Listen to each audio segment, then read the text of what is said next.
जो है बीमार सेहत के तालिब, उन पे फरमा करम रब्बे गालिब। बिस्मिल्लाहिर्रहमानिर्रहीम। अस्सलातु वस्सलामु अलैका या रसूलल्लाह व अला आलिका व सहाबिका या हबीबल्लाह। अस्सलातु वस्सलामु अलैका या नबी अल्लाह व अला आलिका व सहाबिका या नूर अल्लाह। FJN चैनल के नाजरीन, प्रोग्राम है हेल्थ इज़ वेल्थ। हर हफ्ते कुछ ना कुछ यूनिक डिस्कशन करते हैं, कभी मेंटल हेल्थ को लेके, तो कभी फिजिकल हेल्थ को लेके, कभी हमारे डाइट को लेके, तो कभी हमारे स्लीप को लेके। अब तक के एपिसोड्स में आपने कुछ ना कुछ इस तरह की यूनिकनेस देखी होगी। तो आइए आज के एपिसोड में हमारे प्यारे प्यारे मेहमान, हमारे प्यारे प्यारे दिल अजीज़ भाइयों को, रुख रज़ा भाई और हमारे नईम भाई को माशाल्लाह मरहबा और वेलकम कहते हैं। शुक्रिया। नईम भाई खैरियत से आप? अल्हम्दुलिल्लाह रब्बिल आलमीन। कैसे रुख रज़ा भाई? अल्हम्दुलिल्लाह रब्बिल आलमीन। आप कैसे? ठीक है, अल्लाह पाक का हर हाल में शुक्र, अल्हम्दुलिल्लाह अला कुल्ली हाल। जी, तो आज किस टॉपिक पे हम हमारे नाजरीन से जो है वो बातें करेंगे, क्या पहुँचाएंगे हम हमारे नाजरीन को स्पेशल चीज़ों में? हेल्थ इज़ वेल्थ जो हमारा सिलसिला चल रहा है, इससे काफ़ी लोग कनेक्ट हो रहे हैं और हम अच्छे अच्छे टॉपिक्स पर जो है मौजू पर बयान कर रहे हैं और डिस्कशन कर रहे हैं, हेल्दी डिस्कशन हो रही है। लेकिन ये सब जो चीज़ें हैं ये किसी ना किसी माहौल, एनवायरनमेंट पे कनेक्ट करती है। तो हमें इस बारे में बताइए कि हमारा माहौल किस तरह हो, क्योंकि अब जब एक फ़र्द हूँ मैं, अपने आप को तो इस चीज़ पर अमल करने की कोशिश करूँगा, लेकिन जब मुझे ऐसा एनवायरनमेंट मिलेगा, ऐसा माहौल मिलेगा, तो और मैं उस चीज़ को आसानी से अमल करने पर आमादा हो सकता हूँ। वो छोटी क्लास में ना वो एक स्टडी आती थी EVS जी, इन्वायरमेंटल स्टडीज जी। आज ऐसा लगता है कि आप जो है वो इन्वायरमेंटल स्टडीज को जो है वो रिकॉल करने या आज उसको डिस्कस करने के इरादे से आप लोगों ने जो है वो इस मौजू को लिया हुआ है। जी। और ऐसा नहीं है कि ये कोई बहुत नया टॉपिक है, और एक आम फहम जो रखने वाला शख्स है वो इस चीज़ को बहुत अच्छे से जानता है। जैसे कि मैंने बताया कि ये छोटी उम्र से ही, बल्कि मेरे ख्याल से 3rd या 4th स्टैंडर्ड से ही EVS सब्जेक्ट से नाम से जो है वो दी जाती है, लोगों को समझाई जाती है। But what is good environment और where we get good environment, ये एक बहुत बड़ा क्वेश्चन मार्क है। और ये जो है ना, ये धीरे धीरे लोगों के समझ में आना ये बहुत अब मुश्किल होता जा रहा है, क्योंकि लोगों ने डेवलपमेंट तो समझा लेकिन सस्टेनेबल डेवलपमेंट नहीं समझा। लोगों ने इन्वायरमेंट तो समझा लेकिन गुड इन्वायरमेंट नहीं समझा। लोगों ने जो है वो नॉन पॉल्यूशन की जो है चीज़ों को समझा तो, लेकिन अब अमल नहीं किया। और यही वजह है कि हमारे इन्वायरमेंट से हमारी जो मेंटल और फिजिकल हेल्थ है, ये दोनों ही तरीके से जो है वो डिस्टर्ब होती जा रही है। आइए सबसे पहले गुड इन्वायरमेंट को जो है हम समझने की कोशिश करते हैं कि एक अच्छा इन्वायरमेंट क्या होता है। अब देखिए, अगर हम जो एक जनरल बात करें तो इस जनरल बात में 2 तरीके की चीज़ों को हम ले सकते हैं। एक हमारी सोशल इन्वायरमेंट को ले सकते हैं और एक हमारे पर्सनल इन्वायरमेंट को ले सकते हैं। सोशल इन्वायरमेंट से मुराद के हमारे घर जो है, इसके आसपास में जो भी माहौल है जहाँ भी हम रहते हैं, चाहे हम एक सोसाइटी में रहते हो, चाहे हम अपार्टमेंट में रहते हो, चाहे हम बिल्डिंग में रहते हो, चाहे हम चॉल्स में रहते हो, चाहे हम देहात में रहते हो, चाहे हम जो है वो अर्बन या रूरल एरियाज़ की किसी इस तरह की जो है वो पर्टिकुलर जो है वो कम्युनिटीज़ में रहते हो, हम जहाँ भी रहते हो वहाँ का एक पर्टिकुलर इन्वायरमेंट होता है। अगर वो इन्वायरमेंट पोल्यूशन फ्री है तो इन्वायरमेंट आपके लिए अच्छा है, और अगर वो इन्वायरमेंट में खूब सारा पोल्यूशन है, एयर पोल्यूशन भी है, सॉइल पोल्यूशन भी है, वाटर पोल्यूशन भी है, फिर इस तरह से जो है वहाँ पे दिगर इस तरह की साफ़ सफाई का कोई ख़ास इंतज़ाम नहीं है, और कंटेमिनेशन है बहुत ज़्यादा, जो है वो वहाँ बारिश की वजह से पानी भी भर जाता होगा, तो इस तरह की चीज़ों की वजह से जाहिर है इंसान जो है वो मेंटली स्टेबल हो भी नहीं पाता और अपने आप में एक चिड़चिड़ा और ख़राबपन जो है वो महसूस कर रहा होता है। तो अगर मैं गुड इन्वायरमेंट का एक बेहतरीन एग्जांपल दूं तो ऐसा इन्वायरमेंट जो बेसिकली जिसकी वजह से इंसान की फिजिकल, मेंटल हेल्थ और सोशल हेल्थ को जो इन्हांस करे, इंक्रीज करे, और उसकी वजह से उस इन्वायरमेंट में रहने की वजह से वो अपने आप को हेल्दी महसूस करता हो, वो अपने आप को सफोकेट महसूस ना करता हो, परेशान कुन महसूस ना करता हो, वो अपने आप को उस इन्वायरमेंट में रह के हेल्दी महसूस करता हो और वो तरोताज़ा महसूस करता हो। तो ऐसा इन्वायरमेंट ही उस शख्स के लिए गुड इन्वायरमेंट है, हेल्दी इन्वायरमेंट है। प्लांट्स लगाना और प्लांट्स को मतलब केयर करना और ज़्यादा करके अपने घर के आसपास में पेड़ पौधे होना, ये बहुत अच्छी चीज़ होती है।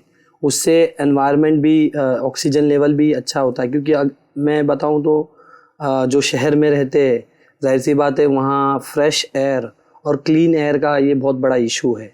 और अगर प्लांट्स लगाने का हमारा जहन होगा और प्लांट्स ज़्यादा करके हमारे आसपास होंगे तो वो ग्रीनरी देख के भी बहुत अच्छा फील होता है। और वो ग्रीनरी जो आसपास होती है उससे काफ़ी अच्छा अट्रैक्शन भी आता है, एनवायरनमेंट अच्छा दिखता भी है। और जो उसके फ़वाइद है, क्लीन एयर होगी और जो प्लांट से हमको शेडो बाकी जो फ़वाइद मिलते हैं, फ़ायदे मिलते हैं, ये सब हासिल होंगे।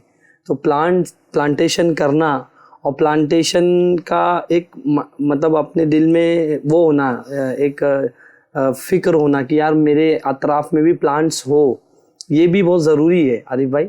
अगर एनवायरनमेंट की देखा जाए तो आज हम इस बारे में मतलब बहुत कम सोच रहे हैं। हम ये तो सोचते हैं कि ये जगह खाली, यहाँ कुछ और बन जाए, स्टोर रूम बन जाए या कुछ बिल्डिंग टाइप बन जाए, इतना स्क्वायर फीट है, इसको मैं ये ऐसा बना देता हूँ। पर वहाँ हमारा ये ज़रा भी सोच नहीं होती कि यहाँ प्लांट्स आसपास में लगे या प्लांटेशन हो ताकि इससे एनवायरनमेंट को फ़ायदा हो। चलो, अगर आपने बात छेड़ ही दी है तो शुरू करते हैं अर्बनाइजेशन से। आज से अगर हम 10-15 साल पहले हम जहाँ भी रहते हैं वहाँ वहीं उसी मकाम का अगर कोई बुज़ुर्ग या कोई बड़ी उम्र के लोग वहाँ रहते हैं, आप उससे पूछे क्या आज से 15 साल पहले 20 साल पहले यहाँ क्या था, तो वो यही कहेंगे कि यहाँ तो दलदल था, यहाँ तो जंगल था, यहाँ तो खूब सारे पेड़ थे, यहाँ तो ये सारी चीज़ें थी। कहीं ना कहीं डेवलपमेंट के नाम पर ये जो नबातात है, जो प्लांट्स हैं, इनको बहुत ज़्यादा नुकसान पहुँचाया हम इंसानों ने अपने फ़ायदे के लिए, अपनी इमारतों के लिए, अपने कारखानों के लिए, अपने रहने के लिए, अपने रोज़गार के लिए कसरत से पेड़ों को काटा। बल्कि मैं वो कहूँ आमद व रफ्त के लिए, ट्रैवलिंग के लिए भी पेड़ पौधे काटे जा रहे तो गलत नहीं होगा। आज के टाइम पे जितना तेज़ी के साथ डिफॉरेस्टेशन है, हम महाराष्ट्र में रहते हैं, महाराष्ट्र की बात करें तो महाराष्ट्र का 7th रैंक है डिफॉरेस्टेशन में। और पिछले 2-3 सालों में तकरीबन 60,000 से ज़्यादा पेड़ काटे जा चुके हैं। शायद 60,000 जो है वो पेड़ बने भी नहीं होंगे, लेकिन 60,000 से ज़्यादा पेड़ काटे जा चुके हैं, जिसकी वजह से ये प्रॉब्लम आ रही है। अच्छा, इसी के साथ साथ अगर आप बात करें कि ये वो पेड़ थे जो कि बिल्कुल फॉरेस्ट में कन्वर्टेड थे, लेकिन इनको काटा गया। अर्बनाइजेशन असल में कहते उसी को है कि रूरल को अर्बन में डेवलप करना। और अर्बनाइजेशन को अगर आप यूँ भी कहा जाए तो जहाँ पे पेड़ पौधे हैं उन पेड़ पौधों के जंगल को ख़त्म कर कर सीमेंट और स्टील्स और इस तरह के जो है ग्लास के जो है वो जंगल बनाना। और आज इंसान ने वही किया, जिसकी वजह से उसे फ्रेश एयर में प्रॉब्लम है, उसी तरह से बारिश में प्रॉब्लम है, इसी तरह से जो है वो धूल मिट्टी और कंस्ट्रक्शन की वजह से जो इस तरह की चीज़ें हो रही हैं, बंदा प्रॉब्लम फेस कर ही रहा है आए दिन। बल्कि मैं आपको एक शहर के बारे में बताता हूँ, बताया जा रहा है कि वहाँ के 16-17 साल के बच्चों को अस्थमा है। 16-17 साल के बच्चों को अस्थमा क्यों है? तो बताया गया कि वहाँ की एयर क्वालिटी इतनी ज़्यादा डाउन है कि वो लोगों को बहुत ज़्यादा तेज़ी से वो बीमारियाँ हो गई हैं जो बीमारियाँ एक उम्र के बाद होती है, यानी 40-45 साल की उम्र के बाद उन्हें आज डायबिटीज़ के जो मामलात हैं, ओवर फूडिंग के जो मामलात हैं, या फूड एसेंस में कुछ जो मिलावट के मामलात हैं, उसका रीज़न ही ये है कि जो नेचुरल चीज़ें थी या नेचुरल मेडअप की जो चीज़ें थी, इनको नुकसान पहुँचाया गया। और यही वजह है कि फिर इस तरह का जो है वो मामला इख्तियार किया गया है, जिसमें हम एक हिस्से पे बात करें वो है डिफॉरेस्टेशन, यानी प्लांटेशन को ख़त्म कर देना। और इसका सोल्यूशन ही प्लांटेशन है। आपके सोसाइटी में, आपके इन्वायरमेंट में, आपके ऑफिस में, आप जहाँ भी रहते हैं, जहाँ भी रुकते हैं, जहाँ भी आप काम करते हैं, ठहरते हैं, वहाँ पर जितने ज़्यादा प्लांट्स होंगे इंशाअल्लाह करीम आप उतना अपने आप को हेल्दी महसूस करेंगे, उतना अच्छा आप महसूस करेंगे। हरा रंग यानी सब्ज़ा हरा रंग जो है ये आँखों को तक़वियत देता और मेमोरी को बढ़ाता है, यानी हाफिज़े को बढ़ाता है। तो ये बहुत कमाल की चीज़ है। ग्रीनरी तो हमारे पास होनी चाहिए, बल्कि ग्रीनरी से जो पॉजिटिविटी आती है। आप देखें हर जगह जो पॉजिटिविटी है, ग्रीन सिग्नल है मतलब गाड़ी जा सकती है, ग्रीन फ्लैग है मतलब काम हो सकता है। जब ट्रेन भी होती है ना, ट्रेन को रेड और जो ग्रीन फ्लैग देगा, रेड मतलब रुकना, ग्रीन मतलब गो। तो ग्रीनरी जो है ये हमेशा पॉजिटिविटी की निशानी, जहाँ ग्रीन होगा वहाँ पॉजिटिविटी होगी। सो बेसिकली ये चीज़ें ऐसे ही है कि जितना ज़्यादा जो है हरियाली होगी, सब्ज़ा होगा, इंशाल्लाह उतना ज़्यादा जो जहन खुलेगा और पॉजिटिविटी इंशाल्लाह इंसान में मौजूद होगी। आरिफ भाई, आपके माशाल्लाह बात से ये पता चला कि हमारे डेली लाइफ में और हमारी सेहत के लिए प्लांटेशन ये बहुत ज़रूरी है। दरख्त होना, हरियाली होना बहुत ज़रूरी। लेकिन आजकल जो बम्बई जैसा माहौल है, बम्बई में ताल्लुक़ रखते हैं, घर छोटे होते हैं, चॉल सिस्टम है, तो हम ऐसे में कैसे प्लांटेशन कर सकते हैं, इसके बारे में थोड़ा हमें हमारे नाज़रीन के लिए भी बताइए कि इस ऐसी जगह पर हम किस तरह के प्लांट लगाएं। यहाँ स्पेस अवेलेबल नहीं, हर जगह कंक्रीट ही कंक्रीट है। देखिए, जहाँ भी इस तरह के लेआउट बनता है ना, जहाँ इमारतें बनती हैं, जहाँ बिल्डिंग्स बनती है, जहाँ पे इस तरह की चीज़ें बनती हैं, तो इनका कभी भी अमूमन मंशा ये नहीं होता कि प्लांटेशन बिल्कुल जो ज़मीन से ख़त्म कर देना है। जहाँ पर इस तरह का पॉसिबिलिटी हो तो आपके घरों में भी लगाने के लिए कुछ ऐसे पौधे होते हैं जो कि लो मेंटेनेंस होते हैं और इंडोर प्लांट्स भी होते हैं। और ऐसे प्लांट्स भी जो है वो आप आपके जो जैसे किचन होता है तो किचन के अमूमन जो है सामने की तरफ एक खिड़की होती है, तो उस खिड़की में आप जो है पॉट को जो हैंग कर सकते हो। और इस तरह की जो है वो लिपस्टिक है या सॉफ्ट लिली है या मनी प्लांट है, इस तरह के कुछ ऐसे प्लांट्स होते हैं जो कि लो मेंटेनेंस होते हैं, उसको थोड़ा ही ख्याल रखना होता है। दिन में एक बार आधा पानी, थोड़ा पानी दे दिया तो भी अल्हम्दुलिल्लाह सवजल बहुत बेहतरीन अंदाज में जो है वो ग्रो करते हैं। तो इस तरह के पौधे तो आप घर में लगा ही सकते हैं। इसके अलावा भी एक बहुत बड़ी प्रॉब्लम ये है कि फिजिकल एक्टिविटीज़ के लिए जो है ना लोग घरों से बाहर नहीं जाते। अमूमन जो है वो इस तरीके के जो है ना वो गार्डन्स अवेलेबल होते हैं, इस तरह के छोटे मोटे पार्क्स होते हैं कि जहाँ पर जाने के बाद बंदा अगर नंगे पैर थोड़ी देर उन घास पर चले, वो ग्रीन ग्रासेस पे चले या उस जो है वो ग्रीनरी में थोड़ी देर ठंडी सांस ले, तो इंशाअल्लाह उल करीम उसकी जो है ना वो जहनी तवाज़ुन भी अच्छा होगा और वो अपने इन्वायरमेंट को फ्रीली इंजॉय करेगा। और अब वो जो है ना वो ऐसा लगेगा कि हेल्दी इन्वायरमेंट में वो आ चुका है। ठीक है, आपके बिल्कुल जो है वो बड़े बड़े दरख्त आप आपके यहाँ पे नहीं लगा सकते, छोटे पॉट जरूर लगाएं, लेकिन डेली कुछ ना कुछ, चाहे मॉर्निंग का टाइम चाहे शाम का टाइम, इस तरह के पार्क्स में जाके कुछ देर वॉक करें, कुछ देर जो है फिजिकल मूवमेंट करें, या कुछ देर उस पार्क की तरफ से आएँ, या वो पार्क आपके घर के रास्ते के दरमियान में आता है तो थोड़ा सा रास्ता बढ़ के आप उस पार्क के अंदर से चक्कर लगाते हुए योगा के कुछ ना कुछ ग्रीनरी आप देखेंगे, कुछ अच्छा ग्रीनरी माहौल देखेंगे, खुशहाली देखेंगे, हरियाली देखेंगे, तो ऑटोमेटिकली आप हेल्दी फील करना शुरू कर देंगे और आपका एनवायरनमेंट चेंज होगा। जब एनवायरनमेंट चेंज होगा तो थिंकिंग एबिलिटी चेंज होगी, सोचने की सलाहियतें चेंज होगी और ऑटोमेटिकली जो है चीज़ें इन्हांस होती चली जाएगी। आजकल मार्केट में एयर प्यूरीफायर मिल रहा है, तो ये आर्टिफिशियल एयर प्यूरीफायर लिया जाए कि पेड़ों को लगाकर नेचुरल एयर प्यूरीफायर स्टैब्लिश किया जाए? देखिए, पहली चीज़ तो यही है कि जो कुदरत की अता करदा चीज़ें इनका कोई बदल नहीं है। जो चीज़ नेचुरल है वो नेचुरल है।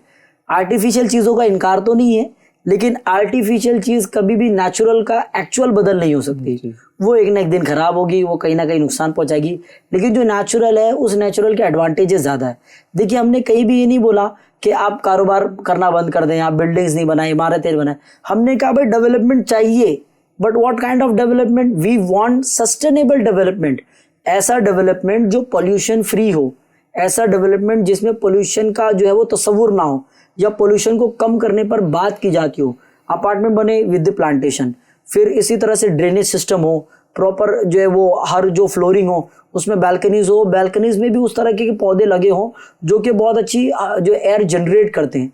इस तरह के छोटे छोटे पौधे होते हैं। ऑक्जेरा नाम का भी एक पौधा आता है, बहुत खूबसूरत होता है, बहुत प्यारा होता है। इसी तरह के मेज करके एक पौधे आते हैं, ये बिल्कुल बेल की तरह ज़मीन में फैल जाते हैं, ये भी बहुत अच्छे होते हैं, मेज होते हैं। इनको भी लगाने से जो है बहुत फ़ायदा होता है, इनमें भी जो है बहुत अच्छी ऑक्सीजन्स होती हैं। और अगर बाहर की तरफ लग रहे तो पीपल, गुलमोहर, इस तरह के बड़े बड़े दरख्त जो वो लग सकते हैं और ये बहुत यानी सालों साल बढ़ने वाले हैं और अच्छी हवा देने वाले हैं। तो ऑटोमेटिकली आपका एयर पोल्यूशन का प्रॉब्लम तो काफ़ी हद तक ये सॉल्व हो ही जाएगा। अरे भाई, यानी हर घर में एक बालकनी गार्डन होना चाहिए, किचन गार्डन, या यूं जहाँ स्पेस हमें मिलती हो, सनलाइट प्रॉपर आती हो, तो वहाँ ऐसा कुछ गार्डन जैसा बनाया जाए। ये होगा तो आपको यूं तो बहुत फ़ायदा होगा ही, लेकिन अगर चले ये भी अगर आपको ऐसा लगता है कि टफ हो जाएगा या आप नहीं कर सकते तो टेंशन की लेने की हाजत नहीं है। साइंस बहुत तेज़ी के साथ तरक्की कर रहा है। इसी तरह से प्लांट्स वॉल भी आती हैं, आपके पास ऐसे छोटे छोटे गमले आते हैं जो कि आप दीवार पर शेड की तरह लगा सकते हैं। उसकी वजह से देखिए मैं आपको बताऊं, जैसे यहाँ भी कुछ ना कुछ जो है वो आर्टिफिशियल जो है वो फ्लास्क रखे हुए हैं, पौधे रखे हुए हैं, यहाँ पर नेचुरल भी रखे जा सकते थे। इसी तरह से बंदा घर को डेकोरेट करने के लिए आर्टिफिशियल तो रखता ही है ना, उस आर्टिफिशियल के साथ, अच्छा आर्टिफिशियल से जो है वो सस्ते होते हैं नेचुरल वाले, सिर्फ वो थोड़ी तवज्जो मांगते हैं, वो थोड़ी केयर मांगते हैं, वो थोड़ी मोहब्बत मांगते हैं, वो थोड़ा सा नाज़ो नखरा आपको उसके उठाने हैं थोड़ा सा। वो इंडोर वाले भी थोड़े होते हैं, बट आप उनको थोड़ा सा संभाल ले, ख्याल रख ले, तो वो और अच्छी जो है वो खुशबू भी देते हैं और बढ़िया भी होते हैं और वो लॉन्ग टर्म आपके साथ है। तो जहाँ पर आर्टिफिशियल को प्रायोरिटी है तो वहाँ नेचुरल को क्यों नहीं? तो नेचुरली भी इन सारी चीज़ों पर फोकस किया जा सकता है। अच्छा ये अच्छा इन्वायरमेंट, ये आपके लिए है। ये अच्छा इन्वायरमेंट होगा तो आपकी ऑटोमेटिकली सेहत अच्छी होगी, आप खुद अच्छा फील करेंगे, आप खुद जो है वो खुश रहेंगे। जब मैं ये सारी चीज़ों को स्टडी कर रहा था, जब मेरे पास प्लांटेशन डिपार्टमेंट के जो सीजन्स होते हैं और जब प्लांटेशन जून में और जुलाई में जब चल रहा होता है, तो अभी पिछले दिनों जब मैं स्टडी कर रहा था तो मुझे पता चला एक पौधा है, जहाँ तो नहीं है वो जापान में है, वहाँ के मौसम के हिसाब से वो लोगों ने उसका नाम रखा है हैप्पीनेस प्लांट। हैप्पीनेस प्लांट, उसको देखकर खुद ब खुद इंसान को जो है खुशी आती है। उसके पत्ते भी बड़े खूबसूरत से होते हैं, तो उसको कहते हैं हैप्पीनेस प्लांट। वो प्लांट को देखने के बाद इंसान में एक अलग से खुशी दौड़ उठती है और वो खुद ब खुद जो है अच्छा महसूस करता है। तो यूँ ग्रीनरी ऐसे भी बंदे को तरोताज़ा कर देती है, और वो ये हमारे एनवायरनमेंट के चारों तरफ हो तो बंदे का परेशान होना और ये सारी चीज़ों का जो अता पता नहीं होगा। फिर वो घर में भी प्लांटेशन, दरवाज़ा खोला बाहर गया तो भी प्लांटेशन, उसको ऑटोमेटिकली चीज़ें जो है वो अच्छी लगने लगेगी और वो अच्छा महसूस करने लगेगा। अल्हम्दुलिल्लाह आरिफ भाई, अमीर अहले सुन्नत की तरकीब पर अल्हम्दुलिल्लाह मैंने अपने घर पे प्लांट्स लगाए और आज मेरे टेरिस पे एक बगीचा रेडी है। सुभान अल्लाह, अल्हम्दुलिल्लाह, माशाल्लाह। ये तो उसको जब मैं देखता हूँ ना इतना अच्छा फील होता है।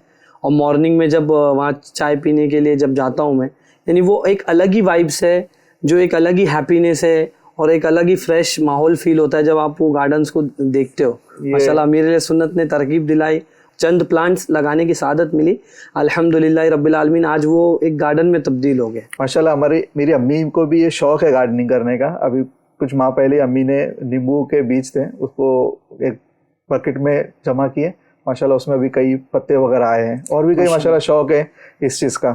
तो ये सारा मामला जो है असल में इस चीज़ का है, जहन का है। अगर आप चाहते हैं कि हमारे एनवायरनमेंट में इस तरह के प्लांट्स भी हों और खूबसूरती भी हो और यहाँ से अच्छी ऑक्सीजन भी आते रहें। अच्छा, ये प्लांट्स ऐसे भी एडवांटेज देते हैं, ये प्लांट्स मौजूद होते हैं तो पानी भी एब्जॉर्ब होता रहता है, जिसकी वजह से ज़मीन के ऊपर पानी नहीं जमता और ये अंदर जाते रहते हैं। तो यूँ भी जो है बहुत अच्छे अंदाज में सस्टेनेबल डेवलपमेंट हो सकता है और हमारा एनवायरनमेंट साफ़ सुथरा और खुशगवार हो सकता है। खुशगवार तो खैर मैं कहूँगा, साफ़ सुथरा ये एक अलग जो है वो टॉपिक है। अननेसेसरी जो है वो कचरा डालना, कचरा करना, फिर घर में भी जो है वो कचरों को मेंटेन करने का जो है एक बड़ा गैप होता है। आपने ये सुना है नईम सर, सूखा कचरा, गीला कचरा? यस, सॉलिड वेस्ट, और फिर उसका मैनेजमेंट होता है बाकायदा और उसके डब्बे अलग अलग होते हैं। और इसके ताल्लुक से तो अल्हम्दुलिल्लाह रब्बिल आलमीन सेमिनार्स भी अटेंड हुए जिसमें इसको अलग अलग करके किस अंदाज से इसको सॉर्ट आउट करना है और किस अंदाज से अलग अलग करके इसको अलग अलग डब्बों में डालना है। इसके ताल्लुक से अवेयरनेस के सेमिनार्स भी मैंने अटेंड किए। रुख रज़ा भाई का इस पर कुछ ऐसा तजुर्बा कि सूखा कचरा, गीला कचरा, कोई इस तरह की परख? जी बिल्कुल, इसमें जो है ना बाकायदा कई मकामात पर बनाए भी जाते हैं, रेलवे स्टेशन पर भी अलग अलग जगह पर ब्लू डब्बा, फिर ग्रीन डब्बा, इस तरह के अलग अलग करके बनाए गए ताकि इसमें बायोफिकेशन हो सके, गीला और कपड़ा सूखेगी। ऐसा ही है, असल में इसको अलग करने के कई रीजन है, आज थोड़ा सा उसको समझते हैं। जी, सबसे पहले तो ज़ाहिर है एज अ मुस्लिम हमको ये भी पता है कि सफाई जो है ये निस्फ ईमान है। ईमान का आधा हिस्सा जो है वो सफाई से जो है वो कनेक्ट किया गया। और साफ़ सुथरा जब होता है ना एनवायरनमेंट, घर में गए कमरा साफ़ सुथरा अच्छा लगता है। और इसी तरह से जो है वो जब डाइनिंग टेबल पे आए, खाने के लिए आए तो साफ़ सुथरा रहे, दस्तरखान बिछे और दस्तरखान पर पुरानी गिज़ा लगी हो और यानी गिज़ा आलूदा हो तो अच्छा भी लगता है। साफ़ सुथरा दस्तरखान बिछता है तो अच्छा भी लगता है। तो इंसान जो है ना वो नफासत यानी क्लीनिनेस को बहुत पसंद करता है, ये एक बाय नेचुरल है। अब जो बाइफर्गेशन किया गया कि गीला कचरा अलग हो, सूखा कचरा अलग हो, इसका एक बहुत बड़ा रीज़न ये है कि कई बार जो है ना कुछ ऐसे सूखे कचरे होते हैं जो कि गीले कचरे में साथ रह के बहुत तेज़ी से बदबू पैदा करते हैं और उस बदबू की वजह से जो है घर में जो है बहुत बंदा जो है वो मतली सी फील कर रहा होता है, जो ख़राब फील कर रहा होता है और उसकी वजह से उसका घर में रुकने का, टिकने का मन नहीं कर रहा होता। एक रीज़न ये है। दूसरा ये कि जब गीला कचरा और सूखा कचरा अलग होता है ना तो इसकी वजह से आपके लिए भी जो है ना वो चीज़ें आसान हो जाती हैं, क्योंकि आपको पता है कि अगर ये जो है वो गीला कचरा है तो गीला कचरे को फेंकने के लिए वैसे एहतमाम होगी, और अगर सूखा कचरा है तो ज़ाहिर सूखे कचरे को थोड़ा सा आप रुका भी सकते हैं, गीले कचरे को आप फ़ौरन रवाना कर दें। लेकिन सूखा कचरा है तो अगर कचरा उठाने वाले इस तरह के दिगर नहीं आए तो कुछ देर तक आप सब्र तो कर सकते हैं क्योंकि वो बदबू नहीं हो रहा होता या उसमें से कुछ इस तरह का पानी नहीं निकल रहा होता। लेकिन अमूमन किचन में जो इस तरह के जो काम हो रहे होते हैं तो अमूमन किचन में काम करने के बाद जो ये सब्ज़ी का बचा हुआ या दिगर चीज़ें जो निकलती हैं ये जो गीले कचरे में जाती हैं तो ये गीले कचरे का एहतमाम करना इसलिए भी बहुत ज़रूरी था। अब अगर किसी ने इसका एहतमाम नहीं किया और गीले कचरे और सूखे कचरे को मिला दिया और दोनों के मिलने के बाद जब ये बू पैदा होती है तो ये बू के साथ बीमारियां भी लाता है। अब घर का पूरा एनवायरनमेंट, घर में साफ सफाई पूरी बढ़िया है, लेकिन उस कचरे के डब्बे की वजह से जिसमें से बू आ रही है या स्मेल आ रही है या उसमें से जो है वो जरासीम है वो पैदा होते हैं और जो है वो दिगर बैक्टीरियाज और इस तरह की जो बीमारियों को जो वो फैला रहे होते हैं। अच्छा, घर में जब इस तरह का जो गीला कचरा होता है ये बदबू भी बहुत तेजी से पैदा करता है और इसकी बू को सूंघ कर फिर जो दिगर जो अल्लाह की मखलूक है जैसे चूहा है और कॉकरोचेस हैं, इस तरह के जो दिगर वो भी आते थे, ये लोग आते हैं और ये कचरे की तरफ मायल होते हैं और क्योंकि ये इनकी गिजा है तो ये इस गिजा की तरफ बढ़ते हैं। फिर हम जो वो टेंशन ले रहे होते हैं कि यार घर में कीड़े कैसे आ गए, घर में जो है चूहा कैसे आ गया, घर में जो है कॉकरोच कैसे आ गया। तो यकीनन आप घर में सफाई नहीं रखेंगे, घर में क्लीननेस मेंटेन नहीं रखेंगे, घर में कचरे को जो है बायफर्गेशन नहीं करेंगे तो जाहिर है इस सारी चीज़ों से जो उड़ के आएगा वो हमारे घर के इन्वायरमेंट को ख़राब करेगा। तो घर का इन्वायरमेंट साफ सुथरा होगा तो ऑटोमेटिकली इंसान की जो है ना वो हैप्पीनेस इंक्रीज होती है और मेंटल हेल्थ, फिजिकल हेल्थ और इच एंड एवरीथिंग, बल्कि बहुत सारी बीमारियों से हिफाजत का भी ये जरिया बनती है। तो ये तो आप बात कर रहे हैं घर की, लेकिन बाज़ दफ़ा क्या होता है ना, हमने घर में झाड़ू लगाई किया बाहर फेंक दिया, अब पड़ोसी में जा रहा है, यहाँ जा रहा है, घर साफ रखा है, घर साफ रखा है लेकिन बाहर का गंदा कर दिया। ये भी एक बहुत इंपॉर्टेंट चीज है कि इस चीज को समझा जाए कि मेरे दरवाजे से हट गया दूसरे के दरवाजे पे जाए चलेगा, ऐसा ज़हन अगर किसी का हो तो कितना। अभी पिछले दिनों ही एक बात जो है ना वो समझाई जा रही थी, वो समझाने का मकसद यही था कि अगर मोहल्ले में किसी एक घर में आग लगे और सामने वाला ये सोच के उसको ना बुझाएगा क्या ही फर्क पड़ता है, मेरे घर में थोड़ी ना लगी, तो याद रखें कि आपका घर कई घरों से कनेक्टेड है, तो वो लौट कर जो है वो आते आते आपके घर तक जरूर पहुंचेगी। ये जो वायरल इन्फेक्शंस और वायरल फीवर और इस तरह के जो वायरल डिसीजेस होती हैं उसका एक बहुत बड़ा रीज़न ये होता है कि घर के बाहर के इन्वायरमेंट का जो है वो गंदा होना, आलूदा होना, पोल्यूटेड होना। कई बार जो है घर के बाहर से जो है वो गटर बह रही होती है या कोई गंदगी बह रही होती है, इंसान जो है उस पर तवज्जो नहीं देता, केयरलेस होता है उस मामले में और जो सुस्तियाँ कर रहा होता है और उसकी वजह से जब वो बीमारियाँ फैलती है या इन्फेक्शन के मामला बढ़ते हैं या डेंगू या मलेरिया के जो मच्छर होते हैं ये जो इसमें जो पनपते हैं तो फिर ये जो है वो घर में जो इस तरह की बीमारियों को फैला रहे होते हैं। एक तो ये, दूसरा ये कि घर के बाहर पानी जमा ना होने देना तो अच्छा है, इसी के बाद वो कचरा बाजू में डाल देना, इस तरफ डाल देना, उस तरफ कूड़ा कर देना और चीज़ों पे तवज्जो ना देना और इन सारे कचरों को, इस तरह की गंदगी को जो है वो ओके जानना कि क्या ही फ़र्क पड़ता है, ठीक है ना, मैनेजेबल है, हो जाएगा, इज़ इट ओके, कोई मसला नहीं, अपना घर तो साफ़ है ना। तो वो जो गंदगी है, जो कीड़े मकोड़े हैं, जरासीम है, ये जो बाहर बैठेंगे ये उड़कर आपके घर में भी आ सकते हैं, आपके घर को ये भूल नहीं जाएंगे और इस तरह के रोशनदान, खिड़कियाँ, दीवार के जो है वो या दरवाज़ों के किनारे होते हैं जहाँ से ये कीड़े मकोड़े अंदर आ सकते हैं और एट द एंड आपका घर ही आलूदा होगा। तो जितना हम अपने घर को साफ सुथरा रखना है उतना ही ज़्यादा अपने घर के बाहर को भी साफ सुथरा रखना बहुत ज़रूरी है, क्योंकि इन्वायरमेंट जितना साफ सुथरा होगा, हमारा माहौल इतना साफ सुथरा होगा, बंदा उतना ज़्यादा हेल्दी होगा। जहाँ हम हेल्थ इज़ वेल्थ का नारा लगा रहे हैं, उस हेल्थ इज़ वेल्थ में हमको इस चीज़ पर बहुत ज़्यादा ज़रूरी है कि घर और अपने घर के बाहर का जो हिस्सा है इसको सबसे ज़्यादा जो है वो क्लीन और जो है वो वेल मैनेज रखें। लोग चलते हैं, कुछ खाने पीने की चीज़ ले ली, कार में है खाना पीने की चीज़ ली, खिड़की खोली फेंक दिया बाहर, दरवाजे के बाहर फेंक दिया, गाड़ी के बाहर फेंक दिया। अब अल्लाह ना करे पीछे से कोई आ रहा है, उसका एक्सीडेंट भी हो सकता है इस चीज़ से। तो हमें इससे भी बचना चाहिए कि हम एक अपने साथ एक थैली रख लें या बैग में ही उस कचरे को रख लें और कहीं कचरे का डब्बा है वहाँ डाल दें। नो डाउट बहुत ज़रूरी है। अगर इसी चीज़ पे बात करें तो ये मेंटल क्लैरिटी जो है ना ये इंसान में नहीं है। इंसान घर साफ़ सुथरा रख रहा है, अपने घर का बाहर साफ़ सुथरा रख रहा है, लेकिन इन्वायरमेंट असल में कितना है तो आपको पता चलेगा। जैसे हम जो है वो मुल्क अजीज़ हिंदुस्तान में रहते हैं तो ये पूरा मुल्क हमारे लिए इन्वायरमेंट का ही हद में दाखिल है। Not even home, not even your surrounding, बल्कि पूरे मुल्क को साफ़ सुथरा रखना ये हमारी और नाज़रीन आपकी जिम्मेदारी है। अब हम क्या करें, हम जिस तरह से अपने घर को साफ़ रखने की कोशिश करते हैं, अपने इन्वायरमेंट को साफ़ सुथरा रखने की कोशिश करते हैं, अपने सराउंडिंग में किस तरह का कोई गंदगी नहीं होने देते, इसी तरह से हमें भी चाहिए कि हम अपने मुल्क अजीज़ हिंदुस्तान के जहाँ भी ट्रैवल करें, ट्रैवल करके जाएँ, अपने वतन में जाएं या मुल्क के किसी स्टेट या किसी शहर में जाएं, तो उस वक्त भी कोशिश यही करें कि हमारी ज़ात से कोई भी कूड़ा कचरा इस तरह से जो फेंका नहीं जाए, वरना बाद में हम ब्लेम तो कर रहे होते हैं कि पता नहीं किसने कचरा फेंका है। अब खुद सोचे ना, अगर किसी ने कचरा फेंका और वो मेरे पैर तक आया या मुझ तक आया, ट्रेन की बात कर रहे थे हम, जो एक्सप्रेस ट्रेनों की बात करते हैं, ये मेरा जो है वो सीट है और मैं ये पर्टिकुलर सीट पे मैं जो आराम कर रहा हूँ, किसी ने कचरा फेंका और मेरी सीट पर आया, मुझे अच्छा नहीं लगेगा, यकीनन मुझे अच्छा नहीं लगेगा। लेकिन फिर मैं कैसे एक्सपेक्ट करता हूँ कि मैं कचरा फेंकूं और किसी और के पास जाए तो उसको अच्छा लगेगा? यकीनन उसको भी अच्छा नहीं लगेगा, उसको भी जो है वो तकलीफ हो रही होगी इस सारी चीज़ों से। बताने का मकसद अल-मुख्तसर यही है कि हम इस चीज़ को समझें कि हमारे आपने आप को साफ़ सुथरा रखने, अपने घर को साफ़ सुथरा रखने, अपने इन्वायरमेंट को साफ़ सुथरा रखने के साथ साथ पूरे मुल्क को साफ़ सुथरा रखना ये बहुत ज़रूरी है। याद रखिए, जो इंसान इस तरह के इन्वायरमेंट वाला, इस तरह के नेचर वाला होता है ना, कि गंदी चीज़ें भी उसको ओके ओके लगती है, हाथ धुले बगैर खाना खा लिया, दस्तरखान भी गंदा है तो भी चल जा रहा है, घर में कोई हिस्सा जो है वो गंदा है चल जा रहा है, चीज़ें वेल डिसिप्लिन नहीं है उसको चल जा रहा है, तो ऐसा शख्स लॉन्ग टर्म हेल्दी नहीं रह पाता और ऐसा शख्स बहुत तेज़ी से जो है वो बीमारियों का शिकार होता चला जाता है।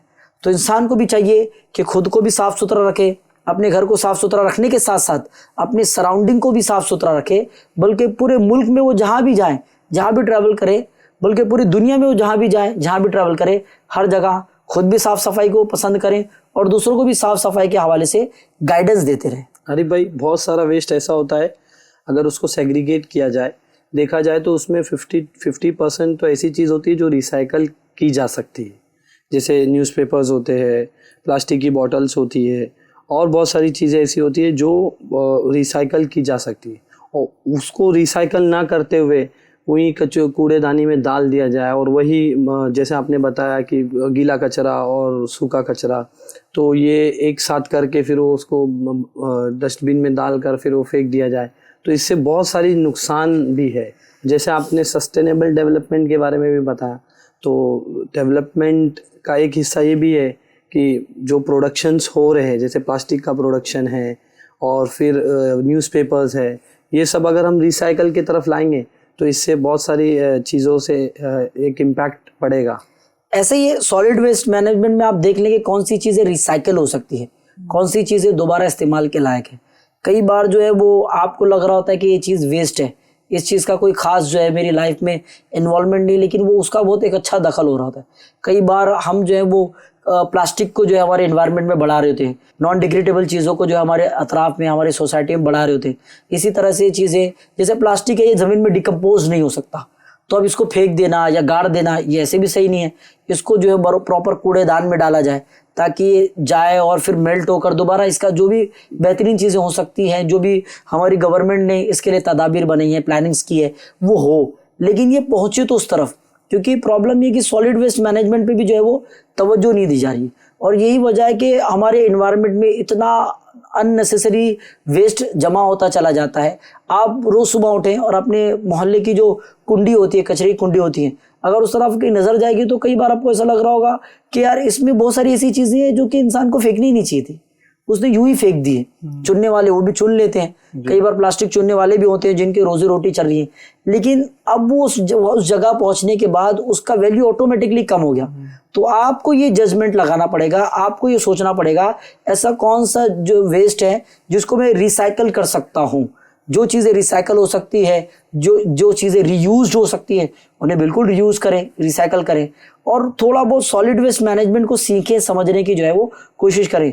इस तरह की स्टडीज़ जो है वो बुक्स के ज़रिए, छोटी छोटी जो वीडियो क्लिप के ज़रिए से कहीं ना कहीं मिल ही जाती है, और ये ऐसा कोई बहुत मुश्किल काम नहीं है। इंसान जो घर के मामलात को मैनेज करता है, अपने इन्वायरमेंट को लेकर कॉन्शियस है, तो वो चीज़ों को बहुत आसानी के साथ मेंटेन भी कर सकता है और इन्वायरमेंट को पॉल्यूशन फ्री, डस्ट फ्री और एक साफ़ सुथरा बना सकता है।